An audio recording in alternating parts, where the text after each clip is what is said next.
오늘도 계속해서 창세기 2장을 봅니다. 창세기 2장 8절로 17절 찾으신 대로 한 목소리로 봉독합니다.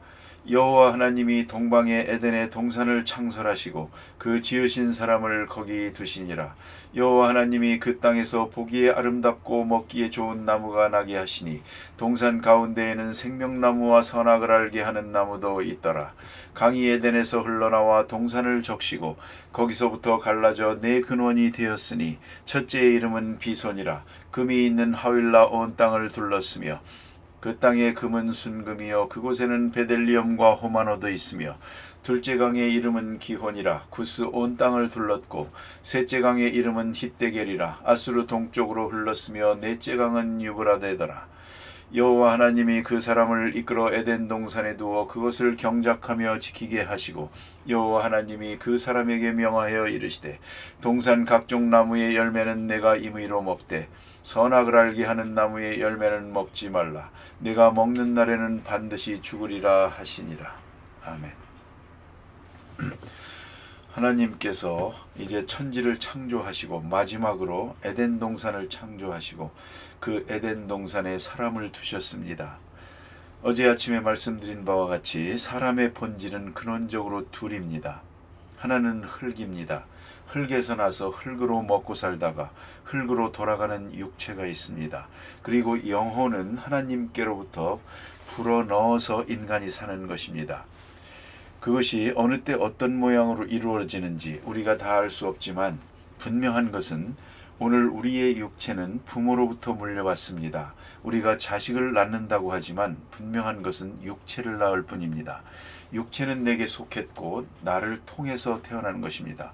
이렇게 이어지지만 참 생명인 영혼은 하나님께서 별도로 주시는 겁니다. 이건 또 다른 창조적 역사입니다. 이렇게 해서 육체의 생명이 주어지면서 우리가 살아있게 됩니다. 죽는다 하는 말은 바로 참 생명인 영혼이 떠날 때 육체의 기능도 다하는 것입니다. 그래서 죽는 겁니다. 영혼과 육체가 분리되는 것을 죽음이라고 하고 함께 하는 것을 생명이라고 합니다. 이렇게 해서 사람은 창조되었습니다. 사람은 창조된 부분과 만들어진 부분이 있다는 것을 잊지 말아야 합니다. 사람은 창조되었습니다. 그것이 영혼이요, 몸은 만들어진 것입니다. 여러 요소를 통해서 만들어진 것입니다. 그것이 육체입니다. 만들어진 부분과 창조된 부분이 있습니다. 그래서 창조된 부분이 살아있을 때 그 만들어진 부분도 생기를 얻고 움직이고 자라고 윤택하고 건강한 것입니다.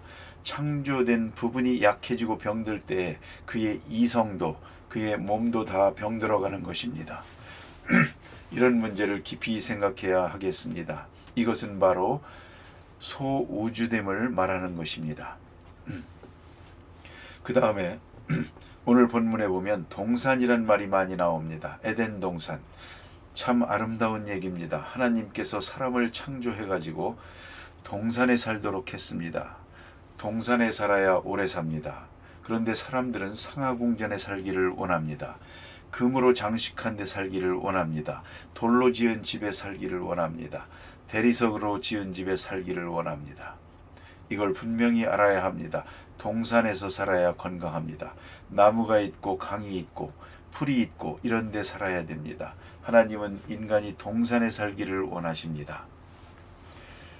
여러분도 무엇을 사랑합니까? 우리가 사는 세계가 전부 아파트를 지어가지고 모여 살지만 그러나 분명한 것은 동산성이 많은 도시가 고급 도시입니다. 여러 나라에 가보면 어떤 나라는 도시라고 하는데 600만이 산다고 합니다. 잠깐 보면 꼭 동산 같습니다. 도대체 어디가 다 집이 있나? 푸른 나무들만 우거져 있습니다. 그 속에 여기저기 집이 있을 뿐입니다. 동산 같은 도시를 볼 수가 있습니다. 이게 바로 복지국가입니다. 그리고 동산 같은 모양은 하나도 없고 나무도 없고 물도 없고 그대로 삭막하게 돌집만 지어 놓은 곳, 사막 같은 그런 곳이 있습니다. 하나님께서는 인간이 동산에 살기를 원하십니다. 피터스버그, 페테르스부르크, 옛날 레닌그라드라고 하던 도시가 러시아에 있습니다. 러시아 처음 방문해 보면 깜짝 놀라게 됩니다. 강을 참 잘 만들어 놓았습니다. 피터 대제가 마음껏 아름다운 도시를 만들려고 했던 것 같습니다. 이런 면에서는 세계에서 제일 아름다운 도시가 아닌가 싶습니다. 지금도 거리가 있는데 100년, 150년 된 거리인데 그 거리 자체가 박물관입니다. 왜냐하면 하나하나 집 자체가 전부 작품이니까요. 그런데 놀라운 것은 강이 수없이 많습니다. 18개라나요? 아무튼 강이 많고, 원래는 강이 둘밖에 없었는데 인공적으로 만들었다고 합니다. 강이 쭉 있고 강과 강 사이에 다리를 놓고 그리고 집을 지어 놓았습니다. 그러니까 도시가 강에 떠 있는 겁니다. 여기도 저기도 강입니다. 그렇게 아름답게 만들어 놓은 도시를 볼 수가 있습니다. 강이 있어야 합니다. 오늘 본문에도 강이 에덴에서 발원하여 그랬습니다. 에덴에서 출발합니다. 터키에 가면 에덴 동산으로 추정되는 곳이 있죠. 유브라데스 강이니 이런 데가 있습니다. 강의 발원지를 찾아서 이 근방이 옛날에 에덴 동산이었을 거다. 그렇게 고고학자들이 말하고 있는 곳입니다. 여러 강이 한 군데서 출발해서 나옵니다. 어쨌든 분명한 것은 인간의 문명은 강과 함께 시작이 됩니다. 어디나 강이 있으면 사람이 삽니다. 강이 있으면 나무가 있습니다. 그러니까 사람이 하나님의 본래 우리에게 주신 뜻을 따라서 동산이나 동산성을 따라 살아가는 것입니다. 또 동산을 만들고야 살 수가 있습니다. 동산적인 것이 없으면 살 수가 없습니다. 다시 말해서 나무가 있고 강이 있어야 합니다. 물이 있고 나무가 있고 바로 그런 곳에 살기를 원합니다. 이렇게 동산을 좋아하는 사람에게는 하나님의 형상이 보다 더 크게 살아있는 것입니다. 그런데 동산을 싫어합니다. 동산은 상관없고 그저 동굴 속에 살고 사막 속에 살고 이렇게 살아가는 것은 본래의 인간성이 아닙니다. 삭막해집니다. 마음이 각박해집니다.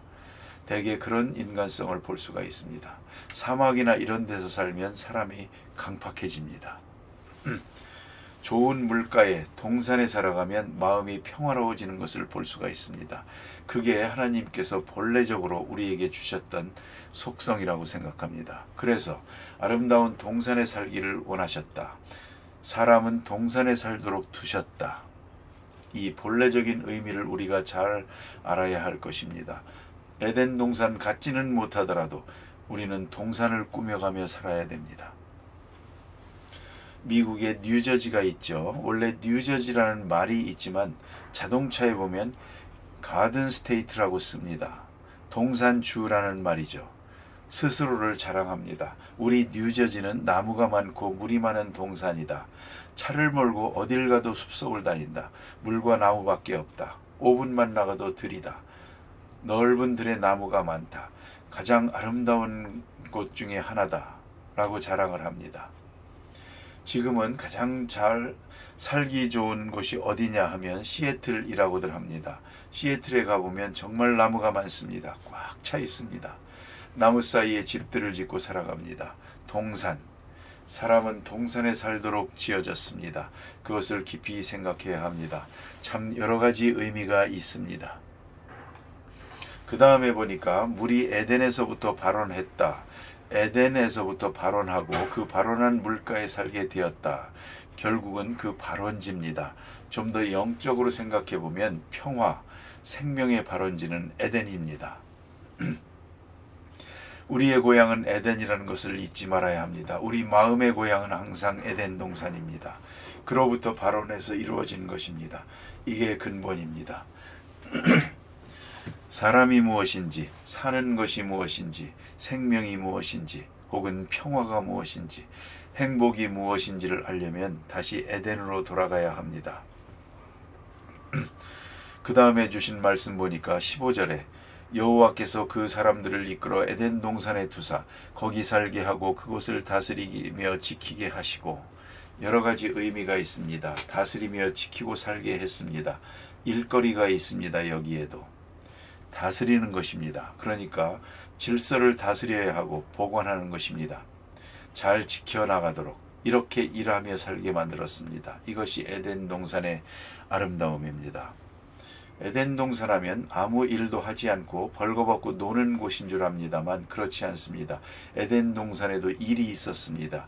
다스리고 지키는 일입니다. 잘 보존하는 일입니다. 하나님의 뜻을 잘 지켜가는 일들을 하면서 그 일 속에서 행복을 얻으며 살도록 두셨습니다. 그런데 오늘 본문에 보니까 특별히 생명나무와 선악을 알게 하는 나무 이렇게 말합니다. 두 가지 나무가 있었습니다. 생명나무, 많은 나무들 중 그건 자라나고 열매를 맺습니다. 이걸 먹고 살아가게 했습니다. 계속적으로 나고 철철이 나서 계속 살아가도록 이렇게 아름다운 배려를 해주셨다는 말입니다. 먹으라, 생명나무를 먹고 건강하고 생명을 유지하는 나무이기 때문에 생명나무라 그랬습니다. 이런 나무를 많이 만들어 두시고 그리고 동산 가운데는 선악을 알게 하는 나무 하나를 두었습니다. 이게 제일 큰 수수께끼입니다. 왜 이것을 두었을까 하는 것입니다. 젊은 사람들이 그렇게 말합니다. 에덴 동산에 있는 그 선악과 금단의 나무를 먹어서 그래서 이렇게 사람은 범죄하게 되었고 쫓겨나게 되었고 동산 밖에 사는 불행한 인간이 되었다. 하니까 모두가 생각하기를 담장을 치든지 철망을 치든지 해서 손이 미치지 못하게 했으면 좋았을 것 아니냐. 왜 그걸 따먹도록 내버려뒀을까? 개처럼 목을 매가지고 가까이 못 가게 하든지 왜 이걸 따먹도록 내버려뒀을까? 그런 얘기입니다. 그러나 우리가 알아야 합니다. 바로 이런 문제에서 인간이 무엇이냐를 말해줍니다. 인간은 동물이 아닙니다. 강한 본능에 이끌려 본능으로만 살아가는 동물의 세계가 아닙니다. 우리도 동물처럼 본능은 가졌습니다. 그럼에도 불구하고 본능을 지배하는 이성이 있습니다. 본능 위에 이성이 있습니다. 여기에 음식이 있습니다. 먹고 싶은 음식 마음이 있습니다.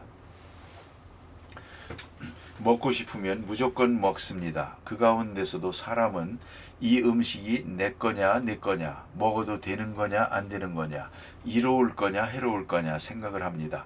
그 판단하는 이성이 인간됨의 특징입니다. 동물은 그렇게 할 수밖에 없어서 그렇게 합니다. 사람은 불가피한 가운데서도 스스로 판단해서 할 수 있도록 되어 있습니다. 이게 인간입니다. 하나님의 형상을 가진 인간의 특권입니다. 이것이 없으면 인간이 아닙니다. 스스로 선택하고 자유의지를 가졌습니다. 여기에 도덕성이 있고 종교성이 있습니다. 도덕성이란 바로 선택에서 이루어지는 것입니다. 불가피한 일에는 도덕성이 없습니다. 문제는 내 스스로 선택해서 판단해서 이렇게 할 수도 있고 저렇게 할 수도 있습니다. 성경을 보겠습니다. 신명기 30장인데 듣기만 하십시오. 30장 15절입니다. 보라, 오늘날 내가 생명과 복과 사망과 화를 내 앞에 두나니 내가 선택하라, 이렇게 말합니다. 더구나 먹는 날에는 죽으리라를 조금 더 의역하면 무슨 말입니까? 죽고 사는 건 내가 선택하라 하는 것입니다. 여러분, 오늘도 육체의 건강도 자기가 선택하는 것입니다. 좀 더 알고 싶어서 전문가들에게 물어봅니다. 이렇게 말합니다. 75%가 병은 자기가 선택한 결과라고. 우리가 뭘 먹느냐 하지만 병은 자기가 만들고 있는 것입니다. 나쁜 줄 알면서 먹습니다. 이렇게 하면 건강에 나쁜 줄 알면서 합니다. 죽으려고 하는 것입니다. 이것은 만성 자살 행위라는 것을 알아야 합니다. 당장 죽는 것은 아니지만 천천히 죽어가는 것입니다. 이렇게 하면 죽는 것입니다. 그걸 알면서 그 짓을 하고 있으면 이게 누적돼 가지고 어디 가서 꽝 하고 넘어질 때 누굴 원망할 것입니까? 자기가 선택한 것입니다. 여러분, 새벽 기도 나옵니다. 많이 나옵니다. 일찍 나오는 것 참 잘하는 것입니다. 1년만 한번 해보시면 압니다. 처음엔 좀 힘듭니다. 그러나 일찍 일어나는 건 아주 좋은 것입니다. 일찍 일어남으로써 모든 문제가 해결되는 것입니다. 그런데 사람이 게을러서 조금만 더 자고 10분만 더 자고 멍청해지는 것입니다. 건강이 아주 나빠집니다. 자기도 압니다. 영 좋지 않은 게 알면서도 반복을 합니다. 저녁에는 일찍 일어나야겠다고 생각했다가도 아침에는 조금만 더 그렇게 얼마 동안 살아왔습니까? 이게 바로 인간의 약점입니다. 먹는 것, 입는 것, 운동하는 것 할 것 없이 모든 것이 인간은 스스로 생명과 사망을 선택하도록 되어 있습니다. 그래서 성경은 말합니다. 먹는 날에는 죽으리라. 이게 무슨 말입니까? 내 죽고 사는 건 내가 선택하라, 내가 결정하라는 것입니다. 이만큼의 엄청난 자유의지를 인간에게 주었습니다. 이성을 주었습니다. 그리고 또 한 가지는 미리 추리할 수 있는 능력도 주었습니다. 그래서 이렇게 하면 죽는다, 이렇게 하면 산다, 그걸 알게 하는 지식을 우리에게 주었습니다. 도덕성과 지식을 주었다는 말입니다. 미리 생각하는 지혜를 주었습니다. 그리고 그 위에 종교성을 준 것입니다. 그것이 바로 순종입니다. 먹는 날에는 죽으리라. 이제 순종하여 기쁨을 얻는 사람도 있고 꼭 기억해야만 기쁨이 있는 사람도 있습니다. 아니, 꼭 거역해야만 기쁨이 오는 사람이 있습니다. 여러분, 체질을 여러분 스스로 판단해 보십시오. 아버님께서 내게 이렇게 하라 할 때 내게 심부름을 시키는구먼, 참 고맙다. 여러 형제 중에 내게 이런 부탁을 할까? 네 하고 즐거운 마음으로 일을 합니다. 그렇게 순종과 함께 기쁨을 얻는 사람이 그런가 하면 명령이 떨어지면 순종해야 될 때 왜 하필 나보고 하라고 하시나? 얻어먹고 살라니까 순종해야지. 짜증내면서 이렇게 일하면 참 힘들게 됩니다. 아주 반항적 체질이 있습니다. 반항해야만, 거역해야만 자기 정체가 사는 줄 아는 그런 사람이 있습니다. 셀프 아이덴티파이를 반항 속에서 찾는 사람이 있습니다. 가라 하면 네 하고 가야 하는데 아니요 하는 사람이 꼭 있습니다. 어느 목사님 아들이 담배를 피웁니다. 너무 답답해서 이놈아, 목사의 월급이 얼마인데 그걸 가지고 담배를 사 먹어. 아니요, 이거 아르바이트 한 돈이에요. 아버지 돈 아니에요. 또 이놈아, 목사 아들이 담배를 피워 하니까 목사 아들이니까 피워야죠. 그럽니다. 이걸 모르겠다고 합니다. 무슨 말인지. 목사 아들이니까 피우지 말라, 그렇게 말했기 때문에 문제가 되는 것입니다. 나는 목사 아들 아니고 싶어요 하는 것입니다. 나는 목사 아들이라는 이 굴레 속에 살고 싶지 않다. 이걸 벗어나서 자유하고 싶다는 것입니다. 그러니까 피우는 것입니다. 당신이 그런 식으로 말했기 때문에 문제가 되는 것입니다. 이건 몸에 나쁜 것이고 아무리 생각해도 좋은 일이 아니다. 그러니까 너 자신을 위해서 피우지 마라. 이랬어야 되는 것이지. 목사 아들이 이놈아, 그래 놓으니까 좋아, 이제부터 나는 목사 아들 아니다. 중요한 겁니다. 잘 들어두셔야 됩니다. 반항을 통해서 자기 정체를 세우려고 하는 이것은 범죄한 아담의 후예의 모습입니다. 그런 거로 순종하면서 기쁨을 얻는 덕을 익혀야 합니다. 하나님이 있을 때 감사하고 말씀을 들으면서 감사하고 순종 자체가 오히려 내 정체를 높여줄 수 있는 것입니다. 그러한 인간으로 살아야 합니다. 그런 인간으로 훈련받아야 됩니다. 오늘도 보면 순종을 기쁨으로 생각하는 사람이 있습니다. 얼마나 편한 줄 모릅니다. 윗사람이 이래라 하면 네 하고 그거 제가 하겠습니다. 이러면 얼마나 좋습니까? 그런데 어떤 사람은 체질이 잘못됐습니다. 사장님이 이렇게 하라고 말하면 돈 좀 있다고 되게 그러시네. 그저 순종할 때마다 자존심이 부러지는 소리가 납니다. 이렇게 되면 한평생 사는 게 얼마나 힘든지 모릅니다. 먹지 말라 그랬으면 안 먹으면 되지 않습니까? 먹어서 지혜를 얻겠다는 생각이 문제입니다. 안 먹어서 지혜를 얻고 안 먹어서 순종을 얻고 안 먹어서 믿음을 얻습니다. 여기에 하나님의 말씀이 있다 하고 동산에서 선악과를 중심해서 하나님과 함께하는 기쁨을 가지고 사는 것이 본래 그래야 했던 것입니다. 기도하십시다.